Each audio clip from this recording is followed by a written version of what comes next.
මාතෘකාවගෙන මම මේ පාඩම කරගෙන යන්න මේ ප්‍රසන්ටේෂන් එක පාවිච්චි කරනවා. එතකොට ඉස්සෙල්ලාම අපි බලමු මේ ප්‍රමතකරණය. දැන් ගොඩක් අපි පාවිච්චි කරන normalization කියන වචනේ. මේක මොකද්ද මේ ප්‍රමතකරණය කියන්නේ කියන එක. එතකොට මේ ප්‍රමතකරණය කියලා කියන්නේ මේ දත්ත සමුදායක් පිළිවෙලකට හරි ගස්ස ගන්න පාවිච්චි කරන ක්‍රමවේදයක් කියලා සරලව කියන්න පුළුවන්. එතෙන්දී අපි මේ ප්‍රමතකරණය කිරීම තුළින් බලාපොරොත්තු වෙනවා මේ දත්ත සමුදායක ඇති වෙන්න පුළුවන් දත්ත අසංගතතාවය කියන දෝෂ මගහරවා ගන්න ප්‍රධාන වශයෙන්. ඊට අමතරව දත්ත වගු තුල ගබඩා කරද්දී සමහරලාට මේ අදාළ නොවන දත්ත වගු වල ගබඩා වෙන්න පුළුවන්. අන්න ඒකත් වළක්වා ගන්න පුළුවන් අපට ප්‍රමතකරණය පාවිච්චි කළා. එතකොට මේ සාමාන්‍යයෙන් දත්ත සමුදාය ගැන ගනිද්දී අපි දත්ත සමුදාය වල තියෙන ප්‍රධාන දෝෂයක් හැටියට අඳුර ගන්නවා මේ දත්ත පුනර්යෝජනය කියලා. සමහරට ඔයාලා මේක data duplication කියලා එහෙම නැත්නම් data redundancy කියලාත් නම් වලින් හඳුනගෙන ඇති. එතකොට මේ දත්ත වගුවක් තුල උපලැකියානයක් එහෙම නැත්නම් රෙකෝඩ් එකක් නැවත යෙදීම අපිට දත්ත පුනර්යෝජනයක් කියලා කියන්න පුළුවන්. සැලකිල්ලට ගන්න ඕන කාරණේ තමයි මේ දත්ත පුනර්යෝජනය කියන එක මේ අපිට නැත්තරම නැති කරන්න බෑ. දත්ත සමුදායක අපිට ඒක අඩු කරන්න පුළුවන්. අඩු කිරීම තුළින් අපිට ඒ දත්ත සමුදාය යම් කිසි මට්ටමකට ඉහළ කියන්නේ වඩා ප්‍රයෝජනවත් විදියට ඒක පාවිච්චි කරන තත්ත්වයට පත් කරගන්න පුළුවන්. එතකොට මේ අපි අර කලින් කතා කරපු දත්ත අක්‍රමිකතා ගත්තට පස්සේ මෙන්න මේවා සාමාන්‍යයෙන් A level විභාගෙදී නිතරම ඔයාලගෙන් අහන කොටසක්. එහෙම නැත්නම් රචනා ප්‍රශ්නවල වගේ ඔයාලා උත්තර ලියද්දී මෙන්න මේ කරුණු ඇතුළත් කරලා ඔයාලගේ උත්තරේ ලියුවොත් තමයි ඔයාලට ඉහළම ලකුණු ලබා ගන්න පුළුවන් මේ ප්‍රශ්නෙට. එතකොට දත්ත අක්‍රමිකතා වර්ග තුනක් ප්‍රධාන වශයෙන් කතා කරනවා. එක දෙයක් තමයි අපි දත්ත වගුවක් යාවත් කාලීන කරද්දී දෝෂ ඇති වෙන්න පුළුවන්. මෙන්න මේ දත්ත පුනර්යෝජනය වැඩි වශයෙන් අපේ දත්ත සමුදායේ තිබුණොත්. ඊට අමතරව අපි දත්ත මකද්දී එහෙම නැත්නම් දත්ත ඉවත් කරද්දී තැන් කීපයක එකම දත්තේ තියෙද්දී ඔන්න එහෙම නැත්නම් පුනර්යෝජනයේ තියෙද්දී දෝෂ ඇති වෙන්න පුළුවන්. ඒක තමයි මේ කියලා තියෙන්නේ දත්ත ඉවත් කිරීමේදී ඇතිවන දෝෂ කියලා. ඊට අමතරව දත්ත ඇතුළත් කරද්දී අලුතෙන් දත්තයක් ඇතුළත් කරද්දිත් ඔය වගේ දෝෂ ඇති වෙන්න පුළුවන්.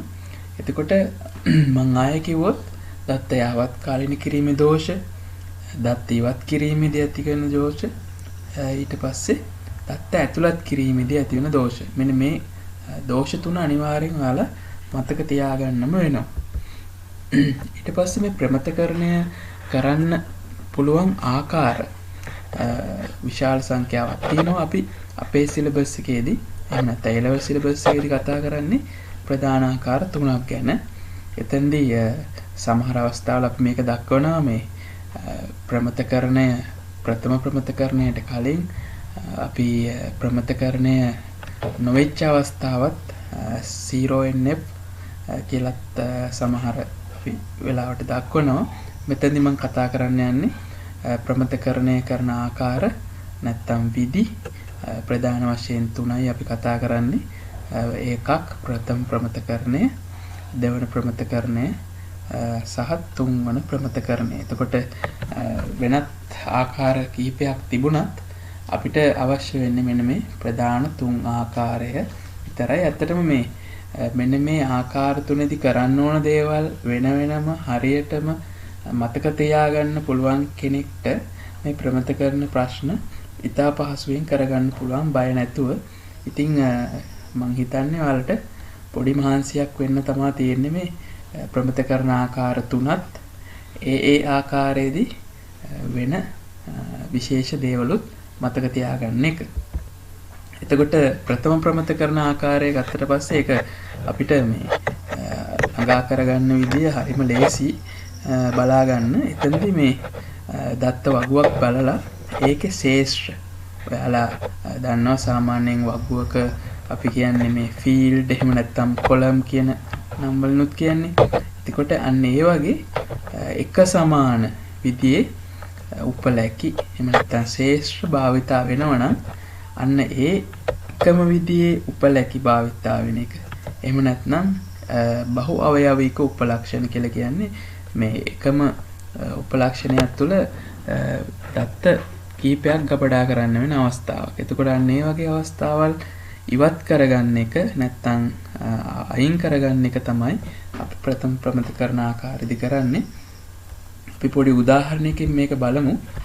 මෙන්න මේ ඩිපාර්ට්මන්ට් වගුව කියන වගුවේ ඔයාලට පෙන්නනවා රතු අකුරෙන් පෙන්නලා තියලා තියෙන්නේ. මෙතනදී මේ employee කියන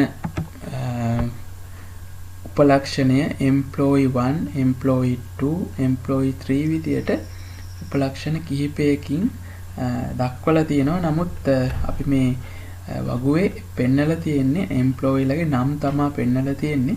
එතකොට මේ එකම උපලැකි සමාන උපලැකි දක්වා තිබීමක් හැටියට මේක අඳුන ගන්න පුළුවන්.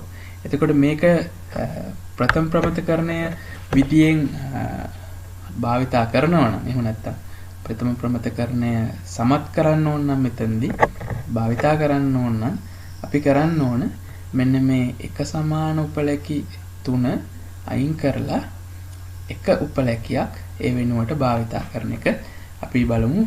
මෙන්න මේ විදියට අපිට පුළුවන් අර කලින් සටහන් කරපු වගුව අපිට වෙනස් කරගන්න එහෙම නැත්නම් ප්‍රථම ප්‍රමතකරණය ළඟා කරගන්න. මෙතෙන්දී ඔයාලට දකින්න පුළුවන් කෙනෙක් අහන්න පුළුවන් ඇයි මේ දැන් කලින් වගුවේදී නම් මේ department ID කියන එක නැත්නම් dep ID කියන එක D001 D002 ඔය විදියට තිබුණා. හැබැයි මේ අපි ප්‍රථම ප්‍රමතකරණයෙන් ලබාගත් වගුවේ දත්ත නැවත යෙදීමක් නැත්නම් මේ පුනර්යෝජනය දැක් ගන්න පුළුවන්. ඒක අයින් වෙන්නේ නැත්නම් මේ ප්‍රථම ප්‍රමතකරණයේදී කියලා ප්‍රශ්නයක් අහන්න පුළුවන් කෙනෙක්. ඇත්තටම අපිට මේ ප්‍රථම ප්‍රමතකරණයේදී ප්‍රධාන අභිලාෂය වෙන්නේ අර එක සමාන උපලැකි නැවත යෙදීම. එතකොට එහෙම කරන්න යද්දී අපිට ඇත්තටම මේ වගුවේ දැක ගන්න පුළුවන් වෙනවා එක සමාන දත්ත කිහිප තැනක පෙන්වන අවස්ථා දැක ගන්න පුළුවන්. නමුත් මේ අපිට ඊළඟ ප්‍රමතකරණ ආකාර වලින් අන්න ඒ දෝෂ අයින් කරගන්න පුළුවන්. අපි ඊට පස්සේ බලමු මේ දෙවන ප්‍රමතකරණ ආකාරය ගැන කතා කරද්දී දෙවන ප්‍රමතකරණයේදී අපි දැනගන්න ඕන මේ පරායත්තතා සංකල්ප දෙකක් තියෙනවා. එතකොට මෙන්න මේ ගොඩක් අයට ප්‍රමතකරණය කියන එක එපා වෙන්න එහෙම නැත්නම් ටිකක් අමාරු එකක් කියලා අතෑරලා දාන්න හේතුවක් තමයි මේ මෙන්න මේ පරායත්තතා ගැන කියන්න ගියාට පස්සේ ඒක ටිකක් අපැහැදිලිතාවයක් ඇති වෙලා මේක උඩම අමාරු විශේෂ සංකල්පයක් හැටියට හිතන්න ගිහිල්ලා තමයි ඇත්තටම මේක අතෑරලා දාන්නේ. නමුත් මේ ප්‍රමතකරණය ගැන කතා කරද්දී මෙන්න මේ පරායත්තතා සංකල්ප තුනක් අපි ඉගෙන ගන්නවා. දෙවන ප්‍රමතකරණ ආකාරයේදී අපි මෙන්න මේ පූර්ණ පරායත්තතාව සහ ආංශික පරායත්තතාව කියන සංකල්ප දෙක දැනගත යුතුයි. එතකොට අපිට මේක වැඩි අමාරු නැහැ. කෙනෙක්ට යම් ගැටලුවක් මේකෙන් ඇති වෙනවා නම් කරගෙන යද්දී ආපස්සට ඇවිල්ලා බලන එක තමයි හොඳම වැඩේ. එතකොට මේ පූර්ණ පරායත්තතාව ගැන කියද්දී පොදුවේ අපි වගුවක් ගත්තොත් අපි වගුවේ හිතමු තීරු දෙකක් එහෙම නැත්නම් කොලම් දෙකක් තියෙනවා. කොලම් A සහ B කියලා. හරි. එතකොට අපි හිතමු මෙන්න මේ වගුවේ කොලම් A එහෙම නැත්නම් A තීරුව මගින් B තීරුව අනන්‍යව වෙන්කර හඳුනා ගන්න පුළුවන් අවස්ථාවක්. මම ආයෙ කියන්නම් A තීරුව මගින් B තීරුව අනන්‍යව හඳුනා ගන්න පුළුවන් කියලා. එතකොට මෙතනදී මෙන්න මේ විශේෂ තීරුව වෙන්නේ A තීරුව කියලා ඔයාලට හඳුනා ගන්න පුළුවන්. එතකොට මෙතනදී කියන්න පුළුවන් අපිට B උපලැකිය එහෙම නැත්නම් මේ B තීරුව A උපලැකිය මත පූර්ණ වශයෙන් පරායත්ත වෙනවා කියලා. ඒක මෙන්න මේ පහත ආකාරයට සංකේතවත් කරන්න පුළුවන්. මේ දක්වලා තියෙන්නේ ඒක මම mouse point එකෙන් පෙන්නන්නේ. එතකොට මේ උදාහරණයක් ඇටියට අපි හිතමු මේ employees ලගේ තොරතුරු දත්ත ගබඩා කරලා තියෙන වගුවක employee කියලා වගුවක් කියලා හිතමු. ඒ වගුවේ EMP address එහෙම නැත්නම් මේ employee address කියන ශේෂ්ත්‍රය employee ID මත පූර්ණ වශයෙන් රඳා පවතිනවා.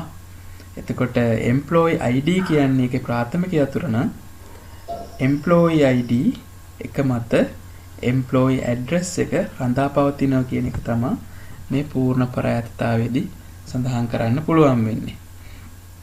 ඒ වගේම මේ ආංශික පරායත්තතාව කියන එක විශේෂයෙන්ම හඳුනා ගන්න පුළුවන් වෙන්නේ යම් වගුවක මේ ප්‍රාථමික යතුරු විදියට සංයුක්ත යතුරක් භාවිතා වෙන අවස්ථාවක්. මොකද්ද මේ සංයුක්ත යතුරක් කියන්නේ? සංයුක්ත යතුරක් කියලා කියන්නේ යම් වගුවක ප්‍රාථමික යතුර තනි උපලැකියකින් නෙවෙයි උපලැකි දෙකක් හෝ ඊට වැඩි ගණනක් එකතු වෙලා හැදෙනකොට අපි ඒකට කියනවා සංයුක්ත යතුරක් කියලා. මොකද ඒක හැදෙන්නේ ශේෂ්ත්‍ර කීපයක් සංයුක්ත වෙලා. එතකොට මේ සංයුක්ත යතුරක් තියෙන අවස්ථාවක සංයුක්ත යතුර මත අනිත් ශේෂ්ත්‍ර රඳා පවතින අවස්ථාවල්. එතකොට මේ සමහර වෙලාවට මේ සංයුක්ත යතුරේ කොටසක් මත රඳා පවතින ශේෂ්ත්‍රයක් තියෙන්න පුළුවන්. එතකොට මේ පහළ තියෙන රූපයෙන් දක්වන්නේ A සහ C කියලා කියන්නේ මේ දෙකම එක්ව ගත් කල තමයි අපිට මේකේ ප්‍රාථමික යතුර කියලා කියන්න පුළුවන් වෙන්නේ. එතකොට මේ C කියන ශේෂ්ත්‍රය මත B කියන එක රඳා පවතිනවා නම් අපිට කියන්න පුළුවන් එතෙන්දී ඒක ආංශික පරායත්තතාවක් කියලා. ආයි කිව්වොත් A සහ C කියන්නේ මේ දෙකම එක්ව ගත් කල නැත්තම් සංයුක්ත යතුරක් තමයි මේ දෙකම. එතකොට සංයුක්ත යතුරේ කොටසක් මත B කියන ශේෂ්ත්‍රය රඳා පවතින අවස්ථාවේදී අපිට කියන්න පුළුවන් අන්න ඒ අවස්ථාවේ තියෙනවා කියලා ආංශික පරායත්තතාවයක්. හරි. අපි බලමු මේ දෙවන ප්‍රමතකරණය කරන්න නම් මෙන්න මේ පරායත්තතාව වලට මොකද්ද කරන්න ඕනේ කියලා. දෙවන ප්‍රමතකරණ ආකාරයේදී පූර්ණ පරායත්තතාව තියෙන්න ඕන. නමුත් ආංශික පරායත්තතාව කියන එක අපි ඉවත් කරන්නම ඕන. එහෙමනම් දත්ත වගුවක් අපි දෙවන ප්‍රමතකරණ ආකාරයට පත් කරගන්න නම් මෙන්න මේ ආංශික පරායත්තතාව ඒකෙන් ඉවත් වෙලා තියෙන්න ඕන. එතකොට යම්කිසි අවස්ථාවක දීලා තියෙන වගුවේ ආංශික පරායත්තතාවක් හොයාගන්න පුළුවන් වෙනවනම් අපිට ඒක දෙවන ප්‍රමතකරණ අවස්ථාවේ තියෙනවා කියලා කියන්න හැකියාවක් නැහැ. එතකොට මේ පහත උදාහරණ දිහා බැලුවොත් customer ID, order ID කියන දෙකම එකතු වෙලා තමයි මෙන්න මේ වගුවේ ප්‍රාථමික යතුර හැදිලා තියෙන්නේ. හැබැයි අපි බැලුවොත් customer ID කියන එක මත customer name කියන එක රඳා පවතිනවා. customer ID මත customer name කියන එක රඳා පවතිනවා. අන්න එතෙන්දි තියෙන පරායත්තතාව අපිට කියන්න පුළුවන් ආංශික පරායත්තතාවයක් කියලා. එතකොට මෙන්න මේ ආංශික පරායත්තතාව ඉවත් කළොත් තමයි අපිට මෙන්න මේ දක්වලා තියෙන වගුව දෙවන ප්‍රමතකරණයට පත් වුණා කියලා කියන්න පුළුවන් වෙන්නේ. එතකොට ඇත්තටම මෙතනදි සිද්ධ වෙන්නේ අපි ආංශික පරායත්තතාව ඉවත් කරද්දී මෙන්න මේ තියෙන තනි වගුවක් නැවතත් අපිට තවත් වගු වලට වෙන් කරන්න සිද්ධ වෙනවා. මොකද අර තියෙන ශේෂ්ත්‍රය අපිට ආංශික පරායත්තතාව තියෙන එක එතනින් ඉවත් කරලා අලුත් වගුවක් හදාගන්න අවශ්‍ය වෙන හින්දා. එතකොට මේ ඊළඟට අපිට කතා කරන්න තියෙන පරායත්තතාවක් තමයි මේ සංක්‍රාන්ති පරායත්තතාව කියලා කියන්නේ. ඇත්තටම මේ සංක්‍රාන්ති පරායත්තතාව අදාළ වෙන්නේ තුන්වන ප්‍රමතකරණය කරන්න ඕනේ අවස්ථාවවලදී තමයි. එතකොට ආයෙ මම මතක් කරොත් පූර්ණ පරායත්තතාව කියන එක අපි කියන්නේ ප්‍රාථමික යතුරක් මත අනිත් ශේෂ්ත්‍ර රඳා පැවතීම. එතකොට ආංශික පරායතතාව කියලා කිව්වේ අපි එතෙන්දි කතා කරේ සංයුක්ත යතුරු ගැන. සංයුක්ත යතුරු ගැන කතා කරේ. එතකොට සංයුක්ත යතුරක් තියෙන වගුවක සංයුක්ත යතුරේ කොටසක්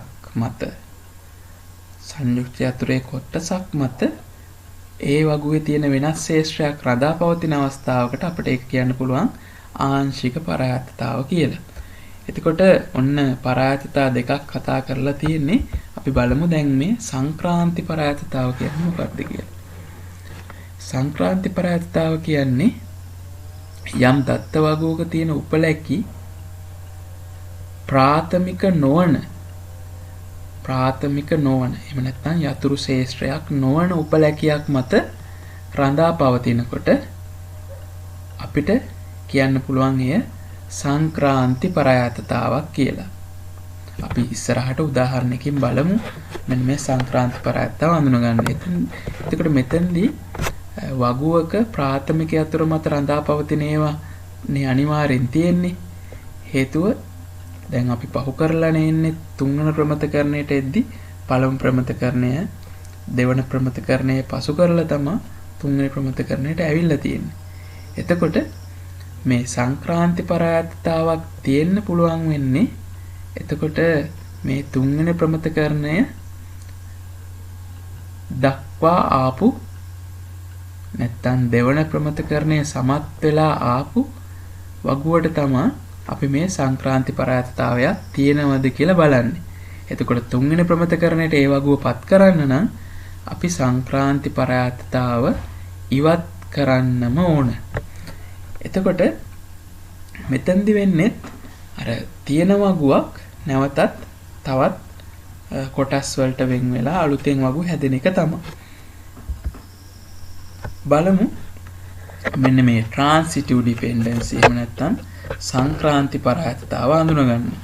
බලන්න මේ පහළ දැක්වෙන වගුවේ unit code, unit name, course code, course name කියලා උපලැකි තියෙනවා. එතකොට මේ unit code මත රඳා පවතින උපලක්ෂණ ටිකක් තමයි තියෙන්නේ. unit code කියන්නේ ඒ වගුවේ ප්‍රාථමික යතුර. හැබැයි මේ ප්‍රාථමික යතුර හැර මේ course code කියන උපලක්ෂණය මත course name එක රඳා පවතිනවා. ඇත්තටම අපි course කියලා වගුවක් ගත්තොත් අපි දන්නවා ඒකේ course code එකක් තියෙන්න පුළුවන්, course name එකක් තියෙන්න පුළුවන්. ඒක හින්දා අපිට පේනවා මෙන්න මේ ප්‍රාථමික නොවන යතුරක් මත නැත්නම් ප්‍රාථමික නොවන ශේෂ්ත්‍රයක් මත රඳා පවතින තවත් ශේෂ්ත්‍රයක් තියෙනවා. එතකොට මෙතනදී ප්‍රාථමික නොවන ශේෂ්ත්‍රය තමයි course code කියන්නේ. ඒක මත රඳා පවතින තවත් උපලැකියක් තියෙනවා. ඒ තමයි course name. එතකොට මේ course code, course name කියන දෙන්න මොන පරායතතාවයක්ද පෙන්වන්නේ? සංක්‍රාන්ති පරායතතාවයක් පෙන්වනවා. අපි එතකොට මෙන්න මේ සංක්‍රාන්ති පරායතතාවයේ ඉවත් කිරීම තුලින් අපිට මේ වගුව තුන්වෙනි ප්‍රමතකරණ අවස්ථාවට පත් කරගන්න පුළුවන්.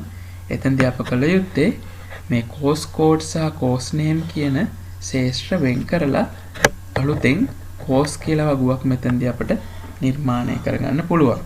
එතකොට මම මේ යම් කිසි වේගයකින් තමයි මේ ටික විස්තර කරේ. ඔයාලට එතකොට මේ වීඩියෝ එක කීප වතාවක් බැලුවොත් මේක තවත් හොඳින් අවබෝධ කරගන්න පුළුවන් වෙයි කියලා හිතනවා.